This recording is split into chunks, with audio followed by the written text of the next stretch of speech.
25 miles north of Seattle, Washington, lies a city named Everett, Washington, which is located on a peninsula in the Snohomish County area. Everett, like many other cities and towns all across the United States, has been heavily affected by gang violence, drug addiction, and homelessness. An incident took place only a couple weeks ago when late on December 16th, at around 12:30 a.m., a young teenage girl picked up a 14-year-old boy who she'd been communicating over Snapchat and Instagram with.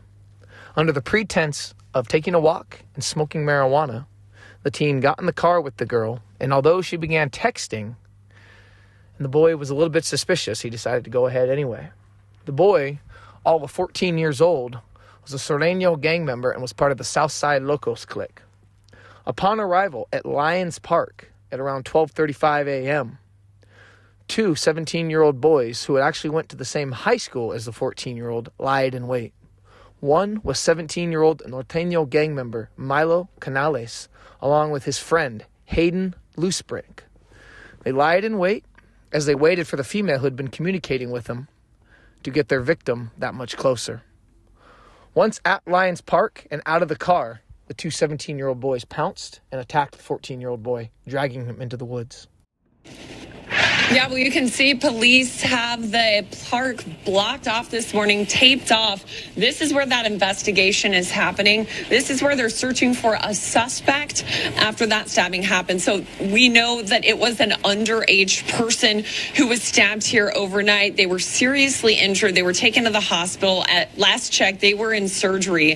This happened around 1:30 this morning. This is a residential neighborhood. The area where this happened is surrounded by homes. We're looking at a blue house here off to the right. We can see detectives and police there knocking on the door right now. Police tell us they searched this area already with a drone to try to find the stabbing suspect, and they couldn't track him down. Right now, it's still unclear who the suspect and victim are, if they knew each other, and the circumstances of the stabbing, what they were doing out here in the park in the middle of the night. Again, this is all happening right here at Lions Park in Everett. We are in contact with Everett Police this morning, and we'll let you know as we hear about any updates. For now, reporting live in Everett, I'm Taylor Winkle, Fox 13 News.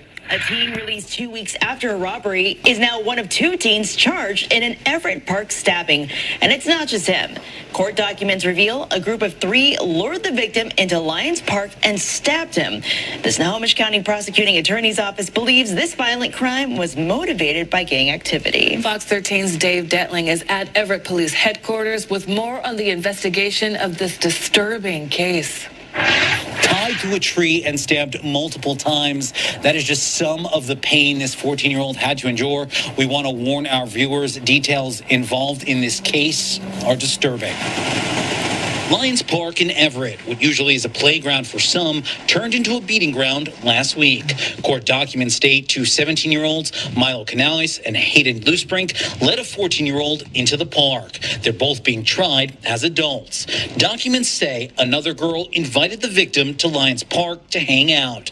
The victim told police he believed he was being set up. When the victim and the girl got there, Canales and Loosebrink came out from behind the victim and started to attack him. They're accused of pistol whipping him, pinning him to the ground, and then pummeling and stomping on him. Canales is accused of carving an N into the victim's chest with a knife. Court documents say that, quote, the N would stand for Norte or Norteno in reference to a gang. According to law enforcement, the gang is known to be active in the Everett area. The violent attack on December 17th lasting an estimated 20 minutes. Court documents state the victim was stabbed 8 times with deep slash wounds to the stomach and torso. The teen was stripped of his clothing, tied to a tree, and left for dead. Investigators say he managed to untie himself, run to a nearby house for help, where that neighbor called 911. In less than 24 hours, both Loosebrink and Canales were arrested. Investigators say Canales was seen on camera in possession of the victim's clothing at his home in Marysville. And investigators say this all stemmed from gang activity, as well as some type of altercation at Lakewood High School, where all 3 teens are students. We know that Canales' bail has been set at $1 million. Lou Springs' bail set at $300,000. He has since bonded out. As for the victim, he was treated at Harborview Medical Center.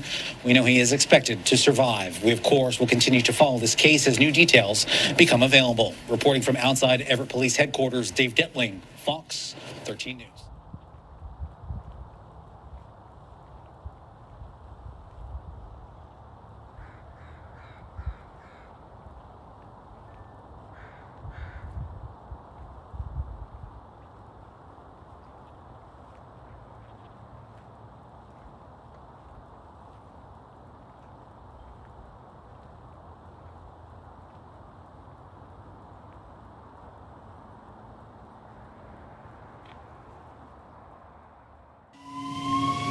You've seen the headlines.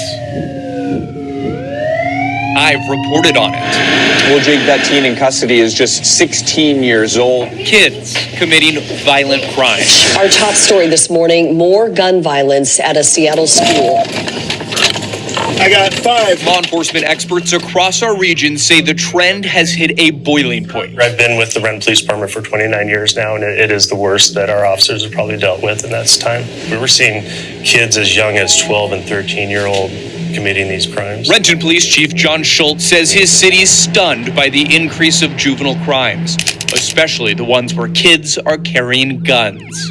Renton data shows police were called to reports of juveniles committing crimes with guns almost 3 times more often in 2023 than the year before. This year, they've seen a dip, but the number is still almost double pre-pandemic statistics. One crime that really stood out, armed robberies at gas stations and convenience stores. The last 2 years, those went from almost non-existent to a serious issue among kids. The brazenness, right? Youth going into a convenience store and doing an armed robbery on a clerk, and the impact that's going to have not only on that victim, but on our entire community. It's not just Renton. We've gathered crime data in all 3 of Western Washington's most populated counties. In Everett, King 5 found before the pandemic charges against juveniles for gun crimes, robberies, and car thefts didn't surpass 25 in a year. In 2024, they're on pace for more than 80. When you see this, what goes through your mind? I think it goes to show, I guess, how accessible these weapons are to the youth when they shouldn't be. To this young woman, these aren't just numbers, but her painful reality. My name's Layla Adam. I'm 20 years old, and I'm the older sister of Mubarak Adam, who passed away, or was murdered actually, this January 23rd of 2024. That day, 15-year-old Mubarak was with friends, waiting for a West Seattle Community Center gym to open to play basketball. Seattle police are still searching for answers tonight after a teenager was shot and killed inside a bathroom at the Southwest Pool in West Seattle. He was dead on scene. He never made it to an ER or to any emergency around. 8 months later, there's been no arrest. So that's about as far as we know what has happened. Those close to the investigation think there's a juvenile out there who hasn't been held accountable. The mourning is constant. Sometimes you do get busy, and I wouldn't say you forget about it, but it goes to the back of your mind. But I think especially in happy moments is when you mourn the most. Sorry. We're all asking the question, why is this happening? We spoke with 6 experts, from juvenile courts to law enforcement to community leaders. They believe there are 3 main drivers at the root of this crisis. Kids are getting easier access to guns. Current public policy calls for less accountability, and maybe most important, the lingering impacts of the pandemic. You said something to me that stood out, that the pandemic caused a bubble that has burst. Yes. What do you mean by that? We are seeing young people who didn't have opportunities to engage with a caring adult. We are seeing young people that didn't have healthy meals. And when young people were faced with adversity, they went back to the skills that they learned in their trauma-informed spaces. Antonio McLemore runs a community center that serves kids and teens in Tacoma. Hello. Good morning. Good morning, good morning. A lot of these crimes are happening in my community. I know that there are a lot of these youth. At the Eastside Community Center, there's a colorful mural. It represents the children in Tacoma who lost their lives to gun violence. A list more than 40 names and growing. Elijah Crawford. I know Elijah Crawford. Another documented phenomenon from the pandemic, more Americans bought guns and kids got their hands on them. Prosecutors tell us access to guns is driving the spike in serious crimes, and they're almost always stolen. So when young people are displaying a behavior, they're trying to communicate. They are screaming from the mountaintop that they need help. Macklemore says the kids using these guns often have something in common. Because what you find is that there's a lack of caring adults that were in their spaces to help equip them to process through their emotions, to give them emotional language. Back in Renton, the department was frustrated by arresting the same kids for serious crimes over and over. What's happening with the system where, we're doing our piece arresting them, but then we're seeing them on a continuing basis. Eastbound across. This March, Renton PD decided they weren't going to simply arrest kids and move on anymore. They changed course to stay more involved, coordinating with prosecutors and showing up in juvenile court to advocate for tougher consequences. Since May, we've seen a pretty drastic decline. This is a reminder for me that there's still work to be done. There's no easy solution, but everyone we spoke with agrees it's going to take more than just money and resources. The key is collaboration. It can't just be the city's job. It can't just be the teacher's job. It can't just be the family's, the parents' job. We really need each other.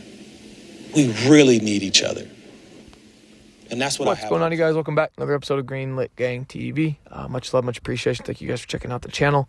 Really quick, hit the like, hit the subscribe, hit that bell for the notification. Please comment down below. 80-90% of the people that watch these videos aren't subscribed. Please subscribe, guys. We got a goal of getting over 20,000 this year, of hitting over 20,000 subscribers this year.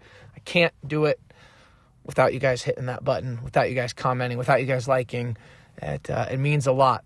Anyway, hope you guys are enjoying your weekend. Hope you guys are having a good start to the new year, a good healthy start to the new year. Hopefully those New Year's resolutions, if you made one, haven't already fallen apart. If you're struggling out there, I told you guys we're going to be talking about this more in every video. Addiction, mental health, usually they go hand in hand. I know for me, mental health went hand in hand with my addiction. I didn't even realize it. I've said this in other videos. 10 plus year, serious opiate. Then it turned into benzo.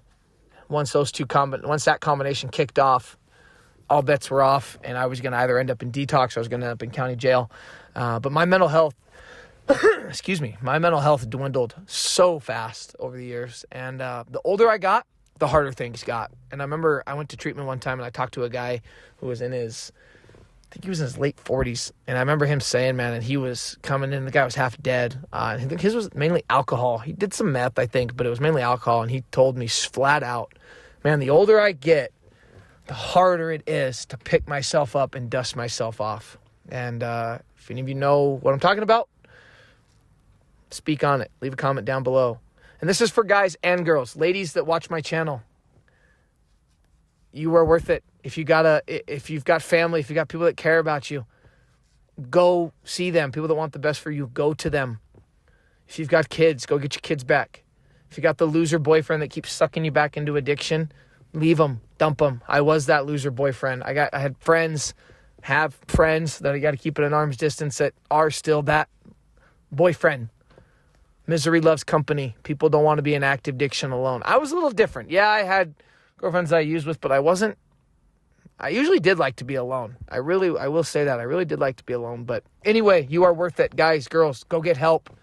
One day at a time. If it was easy, everybody would do it. It's not easy, but it's so worth it. Love you guys. Appreciate you guys. Today, we're going to be going to Everett, Washington with it. Like I said in the intro, 25 miles north of Seattle. Seattle, man, it is just like Portland. It is just like parts in California. It is heavily affected by the fentanyl crisis, the heroin, the opioid crisis, open-air drug market. They are very liberal. They're wonderful. Governor Jay Inslee. Man, that guy is not very well liked. I think they're going to be happy when he's gone. Just when you get done watching this video, just type in Seattle, Washington documentary on YouTube. And there's been a ton of docs made, just like about Portland, just like about San Francisco. The city is getting ruined. Everett is close by. in Snohomish County. Snohomish County, a horrific area for drug addiction, crime, gang banging, which is what our story is about today. Now, the little different about this story on my channel, we don't cover a lot of juvenile cases. I don't know if we've actually specifically covered one in general all the way through. This is all juveniles. I didn't get the victim's name. I had to watch a couple news clips just to get the, wasn't that hard, but to get the perpetrators' names on this. They're 17, but because once they got sent up from juvenile to adult court, it's kind of like, okay, training wheels come off and I can get the real names. But anyway, so like I said in the intro, this is just a couple weeks ago, December 16th, a young female picks up a 14-year-old boy. He is reading through this. He is a Sureno gang member, a South Side Locos gang member. He's communicating with her for a couple weeks on Snap and IG. Now, I don't know how long this attack was planned because it did say that he'd been communicating for a couple weeks with this young lady. I don't want to say that they didn't do it, but I also don't want to give them the credit of these two 17-year-olds planning this for weeks. I think maybe they found out she was talking to him. I think maybe they went, well, maybe she can help us. She said, yeah, I'll help you guys. She's talking to this 14-year-old, but she got these two 17-year-olds. One's a Norteno gang member. That's Milo Canales and his friend Hayden Loosebrink. Now, it didn't specifically say that Loosebrink was a Norteno. It just said that he was hanging with a Norteno gang member who was Milo Canales. But Hayden Loosebrink did have some beef with this 14-year-old. And we'll get to that in just a couple minutes. But anyway, this girl picks him up. They're just going to go take a walk at Lions Park in Everett. They're going to go smoke. Now, interestingly enough, Lions Park, after reading through some of this, looking up Northwest gangs and all that, Lions Park is actually Sureno friendly. Okay, so Lions Park is supposed to be Sureno kind of territory. This 14-year-old wasn't supposed to be going into enemy territory, but it did say, as he's riding along with the girl, she starts texting. And you got to remember the time of night this is. It's 12:30 in the morning now. Now we're going into, it's a little past 12 a.m. She picks him up the night of the 16th. We roll into early morning hours of December 17th. She starts texting. And he even makes a comment to her and says, man, I feel like you're setting me up. But, man, you got to put yourself in this kid's shoes. He's 14, 15. He's got a girl with him. It's late at night. They're going to go smoke. He's thinking, man, maybe I am getting set up. But if I'm not, who knows? This is exciting. This is fun. We're going to go smoke. We're going to go hang out. He's trying to stay positive. And no one wants to think that they're going to get set up. No one wants to think they're going to get jumped. But unfortunately, they get to Lions Park, and it didn't take long. They get out of the car, and boom, he's snatched up by Milo Canales and Hayden Loosebrink. Milo Canales definitely led the charge on this. They grab him. They walk him into the woods. All right? Now, Milo Canales is from Marysville, Washington. All right, which is all these are just different cities, different counties, all surrounding Seattle. Loosebrink, he's from Tulalip. All right. And for those of you that don't know, looking up Tulalip and stuff, it's kind of like a Native American name. It's a city named after a Native American. What these guys did is insane. And the reason I picked this story is because of what these guys did. They end up getting charged with first-degree assault, first-degree robbery, and first-degree kidnapping. According to probable cause documents, video surveillance from the home's front door showed, and this is crazy. So, the 14-year-old gets attacked they drag him to the forest, they attack him. A neighbor, he ends up running to a neighbor's house, banging on a doorbell. They see on their door cam from surveillance, these are the words they used. A teenager, butt naked, ringing the doorbell while covered in blood, disemboweled and struggling to breathe. When officers arrived, they found the victim, a 14-year-old boy, on the front steps. Quote, he had traumatic injuries, was covered in blood, had multiple stab wounds and scratches, and was only wearing socks. And get this, the letter N was cut into his chest and his head was swollen. The victim told officers he'd been stabbed at Lions Park and that one of his attackers was in the Norteno gang, according to the charges filed. Within 24 hours after the attack, Milo Canales and Hayden Loosebrink had been arrested. Canales was arrested at his home, Hayden as well, not long after. These guys get arrested on December 18th, okay? They get charged and goes from juvenile to adult, and these are serious charges. First-degree assault, first-degree robbery, and first-degree kidnapping. That is serious prison time, okay? They basically tied this guy up around a tree.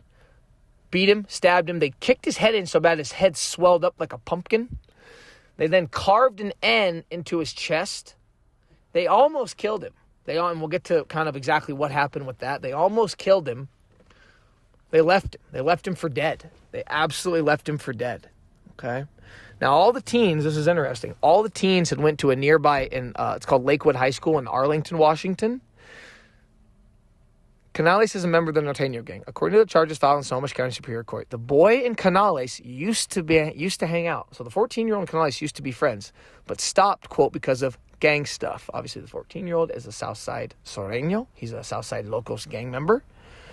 The boy is a member of the South Side Locos, which is a subset of the Sureno gang. So that hanging out, that friendship, that's going to go by the wayside.